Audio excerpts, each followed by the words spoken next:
Guess who's here to incinerate our brains once again? Hi, it's Katrina. Okay, so I gotta be honest.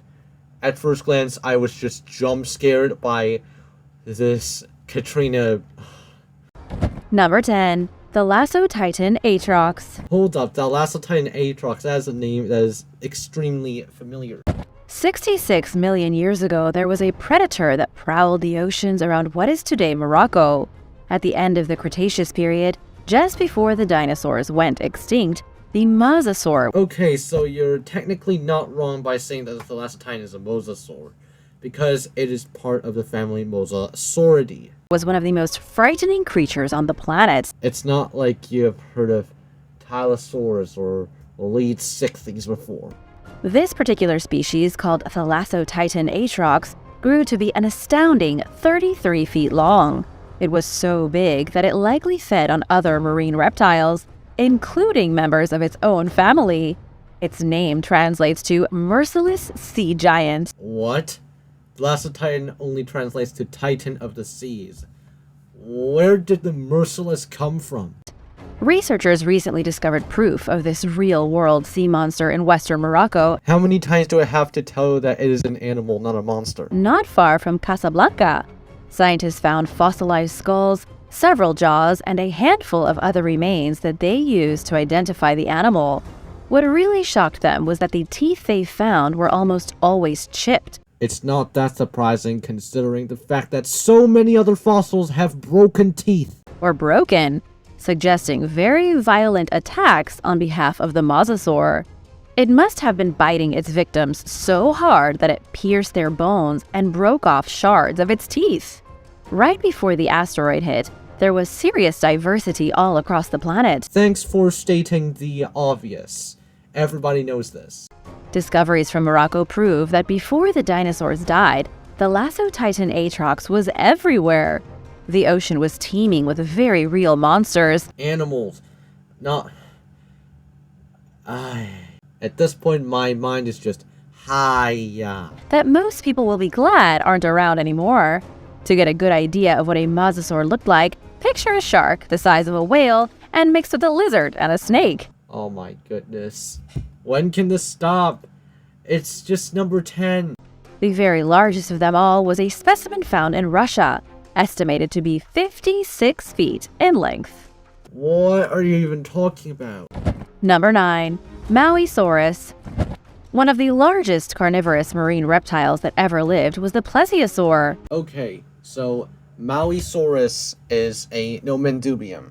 There were a lot of different kinds, the same way there are lots of different kinds of sharks. Number 9 is supposed to be Mauisaurus, and yet you're now just generalizing plesiosaurs. They came into existence about 245 million years ago. They did not come until basically the end of the Triassic, 203 million years ago. And thrived in the world's oceans up until 65 million years ago. 66 million years ago during the KPG extinction. When the asteroid killed the dinosaurs, it also killed many of the giant marine reptiles. The first plesiosaur skeleton was described by William Stukeley in 1719. Mary Anning then became the first person to find an almost complete plesiosaur in the 19th century in England. This girl is just stating useless facts. Since then, scientists have been very busy collecting countless plesiosaur specimens. One of the most frightening of all the plesiosaurs was the Mauisaurus. It lived between 80 and 69 million years ago. I don't think it had a living range that long. Also, why is there a mosasaur in the background? And may have been the largest marine reptile in its region. It lurked along the coastlines of New Zealand at a whopping 26 feet long. The Mauisaurus also had one of the longest necks of any plesiosaur, with an astounding 68 cervical vertebrae. It was basically the Loch Ness Monster. Okay. Only real, with huge flippers and a slender body to give it flexible movement. It could swim at extraordinarily high speeds, allowing it to easily hunt its favorite food, like fish and squid. One thing about these animations is that they're just so low quality that I don't even know what to say about these animations. They're just... Come on, why don't you hire someone to make a better animation than this. Okay, it's not bad, but it could have been a lot better. Do you think the Loch Ness Monster could have been a plesiosaur? What? Plesiosaurs went... Okay, Loch Ness Monster is not an actual thing. Let me know your thoughts in the comments. Number 8. Compsognathus. So a tiny creature comes in out of nowhere. Dude, it's not dangerous and you can simply stomp on it. During the late Jurassic period, about 150 million years ago, there was a terrifying creature about the size of a turkey. It's not terrifying because it is so small that it could just be stomped by a regular person. It lived throughout Germany and France, and it only stood about 3 feet tall. 3 feet tall. Okay, I think you meant 3 feet long. But how could you commit this foolish of a mistake? Yet it was an absolute menace. It was a small bipedal dinosaur that ran around on its 2 legs and feasted on every meaty animal it could find. Every meaty animal it could find. That means you're implying even sauropods? But how could such a short animal be so scary? Well, a single Compsognathus wouldn't be a very big deal. You could most likely fend one off with a shovel or a few well-placed kicks. Or you could just violently stomp it. Also, it probably wouldn't even want to face against you anyway because you're just too big. But these things hunted in packs. This is commonly depicted in Jurassic Park. Not small packs either, but huge gangs of starving lizards that would literally eat you alive. Packs of the Compsognathus may have been able to take on animals significantly larger. Even if they do hunt in packs, what you're showing is just wrong. Like, Triceratops is way bigger, and why doesn't it just roll over or something? And also, Compy and Triceratops did not coexist, and not even a group of Compies would dare to deal with something as giant as a Triceratops. If the size wasn't enough to intimidate the Compies, then the horns would be. In the same way packs of wolves can take down a much bigger beast, like a buffalo. But in comparison, the Triceratops is an oversized menace compared to a Compy, as opposed to a buffalo, which is quite a bit bigger than a wolf, a lot bigger actually, but definitely not to the extent of the Compy Triceratops thing. On the other hand, there's no way of knowing for sure. Okay, so I gotta be brutally honest, this Compy's head looks more like a dog, and also, look at its pronated wrists. Are these pronated? Because if they are, it just hurts my soul even more.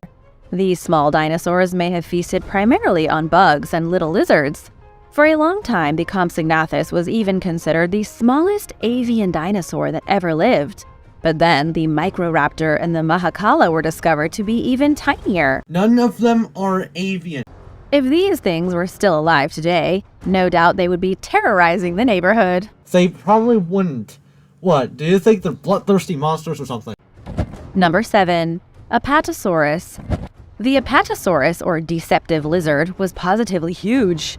It was first identified based on an incomplete set of juvenile bones in 1877.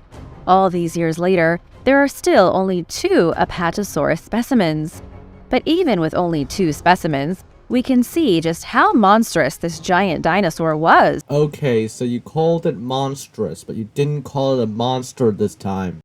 It lived between 155 and 150 million years ago. It lived around 152 to 151 million years ago during the late Cambrian to early Testonian age. And was one of the largest land animals to ever walk the earth. It may have reached a shocking length of 74 feet. Shocking, as you haven't heard of Brachiosaurus or Argentinosaurus before. Also, how does the Apatosaurus run this fast, as you can see? Weighing 39 tons. Goofy animation also had an average mass of 16.4 to 22.4 tons.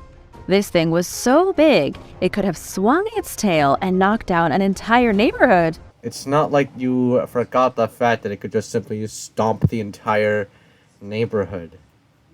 Okay. It would have squished you, your car, and your house under one of its massive feet. Wouldn't the entire structure collapse? Like, logically? In today's modern world, there is not enough space for the Apatosaurus to roam free. The dinosaur, which was a type of sauropod, was so big it could have trampled a whole herd of elephants. There would be nowhere to put a herd of these long-necked dinosaurs on today's planet. Okay, so to answer this, technically they could, but they'll probably be in a place that is far away from humans. Oh, and also, would humans even evolve if sauropods are still around? And also theropods or nithicians as well? And even though they were giants, it's believed they weren't necessarily aggressive or purposely destructive. Well, unless if you provoke them. It's just that they were huge, so big that they couldn't help but cause damage wherever they went. In 1997, a computer model detailed how the tail of the Apatosaurus could produce a boom like a cannon shot, like the crack of a whip that could be heard for miles around. Number 6. Gastornis. I'm not even gonna complain about the random placements anymore. Like, these paleontology videos made by Katrina, Origins Explained, whatever, they are just completely random. The Gastornis was a flightless bird that lived about 55 million years ago during what scientists call the Paleogene period. We know of the creature's existence because fossils of it have been found in Europe, Asia, and North America. These huge flightless birds lived pretty much everywhere, but they were far more terrifying than the flightless birds we have today.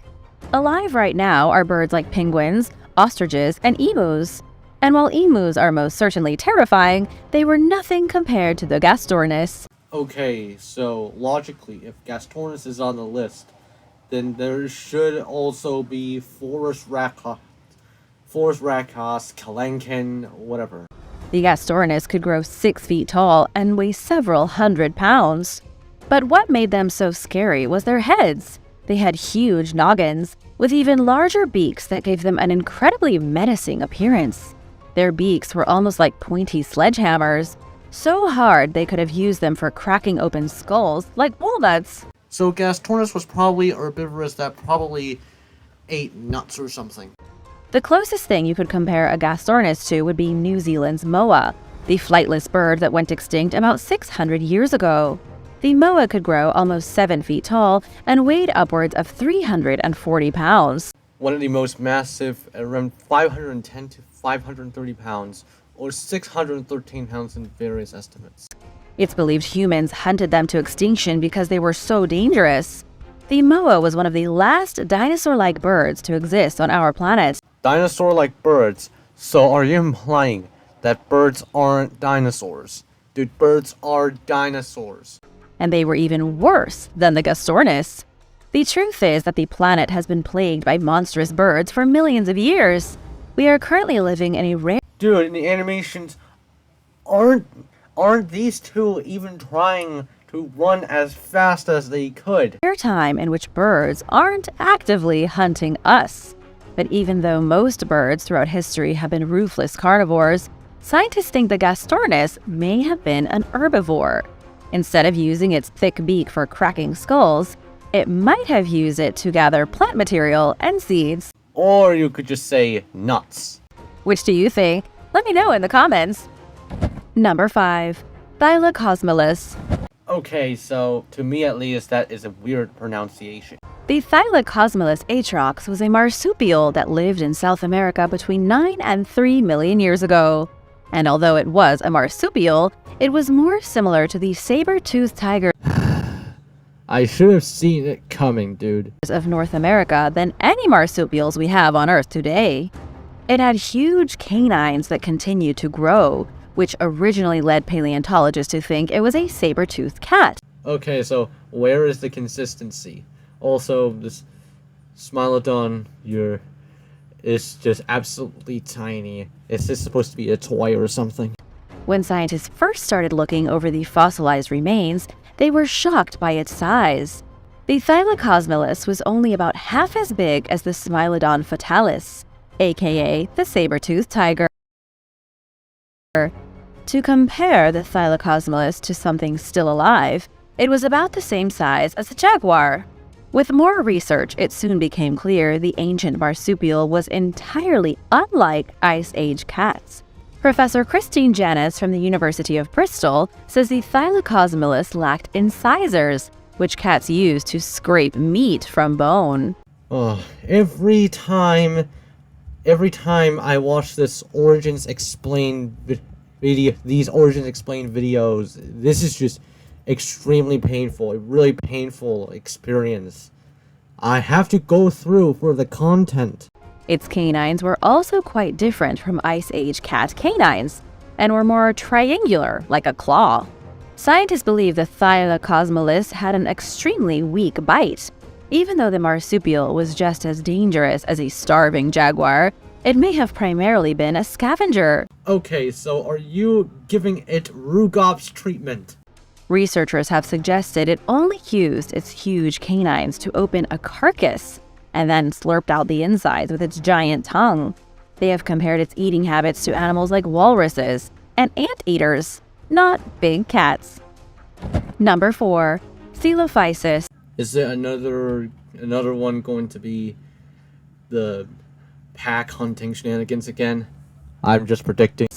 The Coelophysis lived somewhere between 228 and 200 million years ago during the late Triassic. It was a North American dinosaur that feasted only on meat. Only on meat. It's not like if the Coelophysis sometimes ate some plants to replenish its nutrients. No. Standing almost 7 feet tall and weighing nearly nothing at 50 pounds. This doesn't look like a Coelophysis to me. This looks like an amalgamation. Also, how on earth would it be 2.1 meters tall? It's around 3 meters long. This dinosaur was larger than most people. Look at this monstrosity of a Coelophysis. Way taller even than an average person. Is this supposed to be a Dilophosaurus wannabe?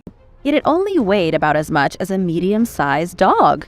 It was aerodynamic, slender, and its bones were extremely light. For this reason, the Coelophysis had incredible speed. It was able to zip through prehistoric jungles as it hunted for its next meal. Just because the dinosaur was thin and gangly didn't mean it couldn't hunt. Okay, so thanks for stating the obvious to your toddler audience. It was still a predatory dinosaur, one that most likely feasted on early relatives of mammals and anything smaller than itself. Its jaws were equipped with rows of sharp teeth for slicing and slashing. If a predator like this still existed today in the wild, it would be enough to keep most people indoors. You're going as if Coelophysis is present around every city corner. There is no way a human being would ever be able to outrun such an agile dinosaur. Number 3. Entelodont. There was once a pig that lived on the planet, but the thing is that entelodonts are not pigs. They are more closely related to hippos and whales. looked like it came straight from hell. The terrifying piglets were so awful that even scientists have referred to them as hell pigs. But as of now, it's just a term for the laughs. Officially, the animals are called entelodonts and were not technically pigs, but they were pig-like abominations that wandered across North America and Eurasia until 18 million years ago. Didn't they also live from the late Eocene? Entelodonts could be found in the forests and in the plains, roaming in massive herds and most likely making such loud noises they could be heard from miles away. Entelodonts had long snouts, thin legs, and stood nearly 7 feet tall at the shoulder. So since you're generalizing entelodonts, okay, so to answer this question, it really depends on what entelodont. That would make the entelodont taller than most horses, yet just as ferocious as a wild boar. The species that terrorized North America is called Archaeopteryx, and its main stomping ground was the great state of Texas. Archaeopteryx fossils are most common in the White River Formation of the Great Plains, but it has also been found in the John Day Basin of Oregon and the Trans-Pecos area of Texas. They moved in to dominate the region about 35 million years ago. But just what made the entelodonts so ugly? First of all, they had a lot of teeth. They didn't have flat pig teeth, but teeth more like saber-toothed cats. They also had a hump on their back, kind of like a bison, which scientists say was necessary for them to lift up their heavy heads. Researchers also believe the entelodonts could open their mouths at a 150-degree angle, just like hippos do. At this point, the last of my brain cells are rotting. In all likelihood, they were extremely aggressive. And just like modern pigs, they were omnivore scavengers. What?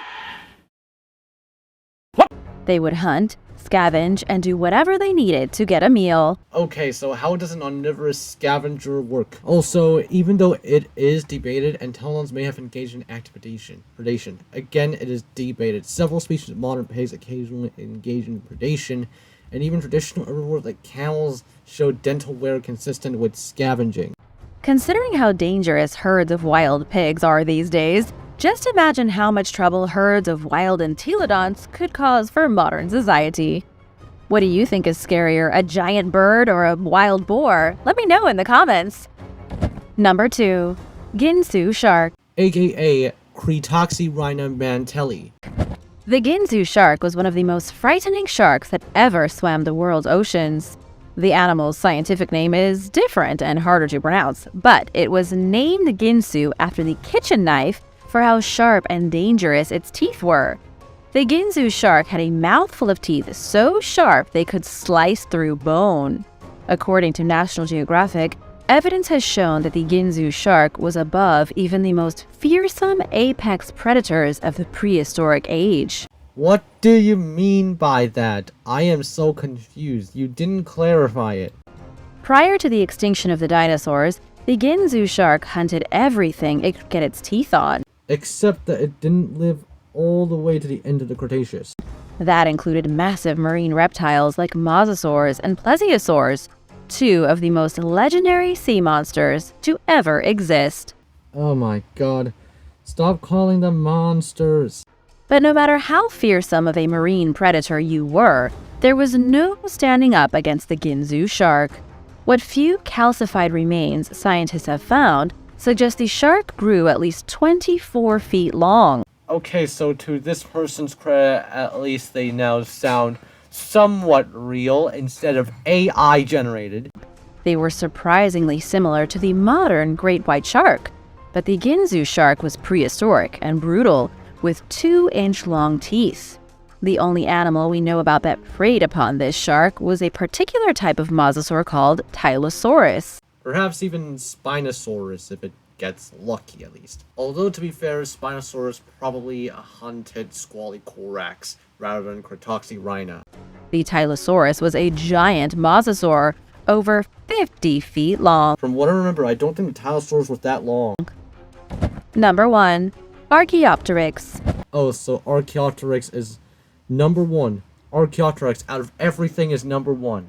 The Archaeopteryx was a transitional dinosaur, a blend of avian and reptilian characteristics. It was a cross between a dinosaur and a modern bird, sharing features from both kinds of animals. But what you're showing here is a pterosaur on the left side. But for a long time, researchers only thought it was a bird. Its fossil was discovered in Germany, and German paleontologists nicknamed it Agile, which means first bird. Okay, so Schwing was the favorite translation of Archaeopteryx among German scholars in the late 19th century. These days, we know exactly what kind of animal the Archaeopteryx was: a terrifying flying predator. It lived about 150 million years ago in Bavaria, at a time when Europe was an archipelago. The animal wasn't very big, only weighing about 2 pounds. And even then it wasn't upper estimates. It was no larger than a raven and had wings with strange rounded ends. It also had a huge tail nearly as long as its body. Based on this description, the Archaeopteryx sounds a lot like a bird. It was the same size, it had feathers and plumage, and it had aerodynamic abilities. However, nobody knows if it could physically fly. Well, it could glide, that's for sure. It may have been a glider, leaping between trees and using its wings to glide. The Archaeopteryx is the oldest flying member of any avian family on record. What? It is not a true avian. But it was also part dinosaur. It had killing claws that it could use to tear its prey apart. It also had jaws complete with sharp teeth like little knives for being an active predator. Try to imagine a bird the size of a crow, except with much larger wings, sharper claws, and teeth. It's a good thing this monstrosity. Okay, so this footage has to be reused from one of the videos. It's supposed to be about the Microraptor, right? Isn't around today. Just imagine 30 or 40 of them loitering on the telephone lines outside your house. That is the end of the video. Honestly, what did I just witness? This is an absolute monstrosity, like always. Why? Okay. Thank you guys for watching. Hope you enjoyed it. See you all next time.